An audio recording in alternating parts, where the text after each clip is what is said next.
Mula Luzon, Visayas at Mindanao, laging una ka sa mga issue at impormasyon sa mas pinalakas na unang balita.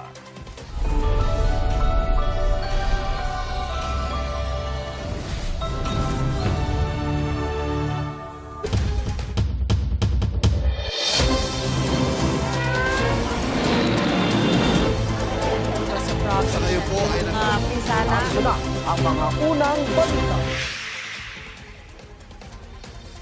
Kinundina ng ilang labor groups ang pagpapalawig ng Pasig Regional Trial Court ng suspension sa 85 pesos sa aumento sa daily minimum wage sa Metro Manila.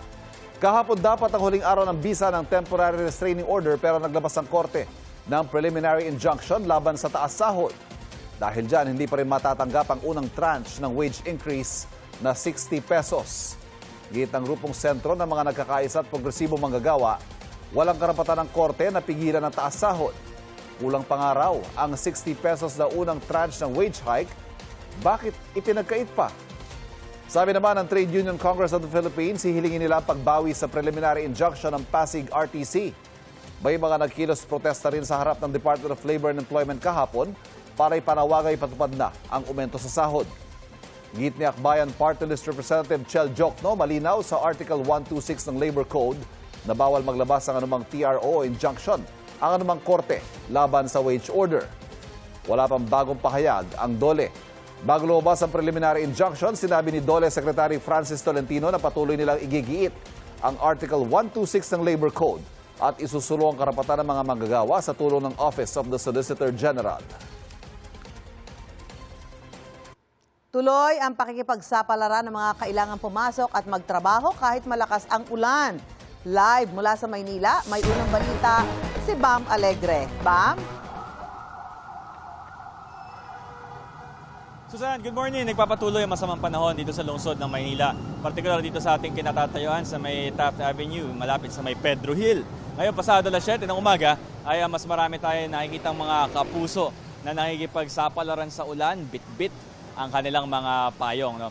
Ang sitwasyon kasi rito ay patuloy yung pag-ambon, tas maya-maya bigla na lang bubuhos yung malakas na ulan. Nakausap natin ang motorcycle taxi rider na si Charlito Basco. Mas mahirap ba pumasada ngayon dahil sa condition sa kalsada, pero mas marami rin kasing pasahero ngayon kaya patuloy siya sa pagpapasada. Ang college student naman na si Cristel Mendova, sanay na papasok pa rin siya ngayong umaga kahit na suspended nga yung most ng mga students sa kanilang mga face-to-face classes dito sa lungsod ng Maynila. So pakinggan natin yung kanilang mga pahayag.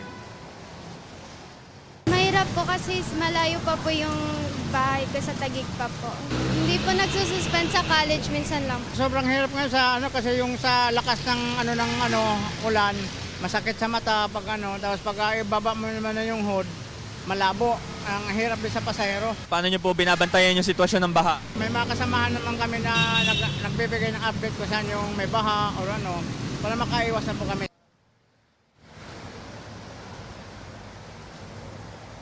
So Susan, makikita ninyo sa ating likuran, ito ang sitwasyon dito sa may Taft Avenue. Wala tayong namomonitor na baha sa ating paligid at patuloy rin yung pagdating ng mga sasakyan. At silipin natin yung sitwasyon naman sa ilabang bahagi ng lungsod ng Maynila. Narito ang Espanya Boulevard na talagang madalas bahain. Ito ay may declogging sa mga oras na ito ngayon. Silipin din natin ang sitwasyon sa UN Avenue. Meron din sa Ross Boulevard, sa Maria Orosa, pati sa Loton. So ito ang sitwasyon sa maulang lungsod ng Maynila ngayong umaga. Ako si Bam Alegre ng GMA News. Balik sa inyo, Susan. Good morning. Daan-daang pamilya pa rin ang nasa mga evacuation center sa Calasiao, Pangasinan dahil sa mga hindi pa rin humuhupang baha roon. May unang balita live si Cindy Salvacio ng GMA Regional TV. Cindy? Susan, maraming mga pamilya pa rin ang nanunuluyan sa mga evacuation centers dito sa Calasiao dahil karamihan pa rin ng mga barangay dito sa bayan ay lubog pa sa baha. Binabaha pa rin ang mga barangay at kalsada sa Dagupan City. Pinapalala ito ng high tide. Sa barangay Bunuan Gasset, lubog pa rin sa baha ang mga bahay. Si Nanay Vicky, hirap daw makahanap ng maayos na tulugan matapos pasukin ng tubig ang kanilang bahay. Nasa lamisa lahat, kaya walang magamitan, walang pagkainan. Dati-dati hindi kami umabot hanggang sa loob eh. Ngayon talagang abot na abot. Sa huling datos ng CDRRMO, nakararanas pa rin ng baha ang lahat ng barangay sa syudad. Samantala, bumalik na sa laot ang ilang mangingisda matapos ang ilang araw na pagkakatenga dahil sa epekto ng habagat at mga nagdaang bagyo. Medyo maganda yung huli pero nung nakaraan talagang wala. Kasi malakas yung agos.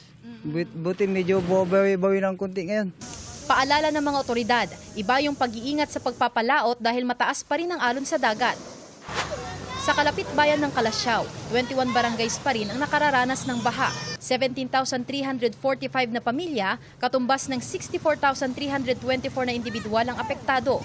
Although paunti-unti po ay humuhupa na, lalong-lalo na po doon sa hindi naman inabot ng lagpas taong tubig baha sa kanilang area.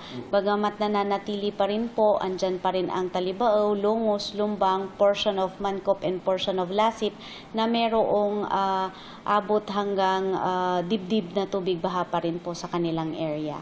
Bagamat nasa spilling level pa rin ang Marusay River, bumaba na ang baha sa ilang pangunahing kalsada sa bayan. Nasa second wave na ang relief operation ng lokal na pamahalaan sa mga apektadong residente.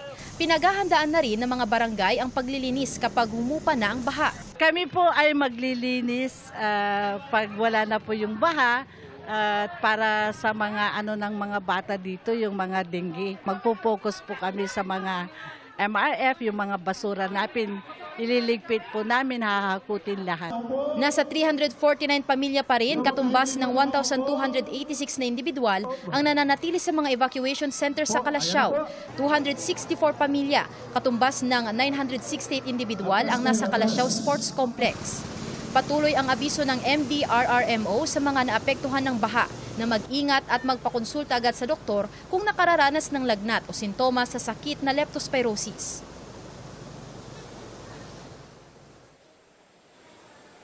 Susan, may mga nananatiling pamilya dito sa Kalasyaw Sports Complex ang umuwi na sa kani-kanilang mga bahay para maglinis. Yung mga pamilya naman na nagstay pa rin dito ay binibigyan naman ng pagkain at gamot ng lokal na pamahalaan. May mga activities din na ginagawa ang LGU at mga volunteers, katulad na lamang ng film showing, Bible study at iba pa para naman kahit papaano ay malibang pa ang mga kababayan natin dito. Susan. Maraming salamat, Sandy Salvacio ng GMA Regional TV. Tulad sa leadership fund ng mga senador na sinasabi ni dating DPWH Secretary Manuel Bonoan, may tig 500 million pesos din anyang alokasyon sa bawat district representative at mahigit 100 million pesos sa kada party list representative. Idinetalya ni Bonoan ang kanyang leadership fund sa judicial affidavit na eksklusibong nakuha ng GMA News. May unang balita si Joseph Moro. Ang ibinulgar ng dating Department of Public Works and Highway Secretary Manuel Bonoan tungkol sa Leadership Fund nakapaloob sa kanyang judicial affidavit na eksklusibong nakuha ng GMA News. Ayon kay Bonoan, na alarma raw si Pangulong Bongbong Marcos nang isumbong niya noon na nababawasan ang budget para sa mga proyekto ng DPWH dahil napupunta sa mga insertions ng mga mambabatas. Kaya iniutos ng Pangulo na siguraduhing equitable o makatarungan ang paglalaan ng pondo sa lahat ng rehiyon. At dito nabuo ang Senate Leadership Fund para hiwalay na mapondohan ang mga priority infrastructure projects ng mga senador. Sabi ni Bonoan, alam daw ng gabinete ng Pangulo na doon kinukuha ang pampondo sa mga proyekto ng mga senador. May hanggang 24 billion pesos ang Senate Leadership Fund kada taon. Walang itinakdang halaga kung magkano ang mailalaan kada senador dahil nasa discretion na raw ito ng nakaupong Senate President. Pero hindi bababa sa 500 million pesos ang sa bawat senador at ang Senate President at Chairman ng mga major committees mapaglalaanan ng hindi bababa sa 1 bilyong piso. Sabi ni Bonoan, para sa 2024 budget, sinooy Senate President Juan Miguel Zubiri ang kausap niya kaugnay ng Senate Leadership Fund na nasa 13.29 billion pesos. Noong 2025 naman, sinooy Senate President Francis Chis Escudero ang kanyang kausap para sa pondong halos 21 billion pesos. Nauna nang sinabi ni Senador Zubiri na hindi raw siya kailanman nag-request o humawak ng anumang listahan ng project request ng mga senador. Hiningan pa namin ng reaksyon si Escudero. May budget allocation rin daw para sa mga kongresista. Gaya ng mga senador, hindi bababa sa 500 million pesos ang inilalaan para sa kada distrito. 120 million pesos naman ang inilaan sa mga proyekto ng mga party list representatives noong 2023 at 2024 na itinaas sa 150 million pesos noong 2025. Gumawa raw sila ng formula kung paano hahatiin ang pondo sa mga kongresista at ikinonsulta daw ito kay Nooy House Speaker Martin Romualdez at House Appropriations Committee Chair Saldi Co at iba pa. Ang formula tinanggap naman daw ng liderato ng Kamara at sinimulang ipatupad noong 2023 at nagpatuloy sa taong 2024 at 2025. Hinihingan pa namin ng reaksyon sina Romualdez at Co. Ayon kay dating DPWH Secretary Manuel Bonoan sa kanyang judicial affidavit, hindi raw naging matagumpay ang Senate Leadership Fund at mas lalong dumami pa raw ang tapyas sa budget ng DPWH para sa taong 2024 at 2025. Ang budget nga raw ng DPWH para sa taong 2025 ay tumaas ng lampas 1 trillion pesos dahil sa mga congressional initiatives o mga proyektong wala naman sa mga proyekto ng DPWH. Ayon sa mapagkakatiwalaang source ng GMA News, may hawak daw si Bonoan ng listahan ng mga pangalan ng mga kumuha ng leadership funds at mga nasa likod ng insertions. Ito ang unang balita, Joseph Morong, GMA News. Iginiit ng Malacanang na walang alam si Pangulong Bongbong Marcos sa Leadership Fund na tinukoy ni dating DPWH Secretary Manuel Bonoan. Kung alam ng Pangulo, hindi yung mangyayari yan. Parang teacher. Kapag kayo'y nangopya, ipapaalam niyo ba sa teacher niyo? Pag nahuli kayo ng teacher, anong gagawin ng teacher? Eh di ba, bibigyan kayo ng penalty? So, gano'n lang. Kung alam ng Pangulo yan, hindi niya yan itotolerate at hindi yan mangyayari. Dagdag ng Malacanang, kung may pag-uusap man daw tungkol sa umano'y leadership fund, ito'y sa pagitan lamang ni Bonoan at kung sino mang opisyal. Wala rin daw alam tungkol sa sinasabing leadership fund si DPWH Secretary Vince Dizon. Wala rin daw leadership fund sa hinihinging pondo ng DPWH para sa 2027.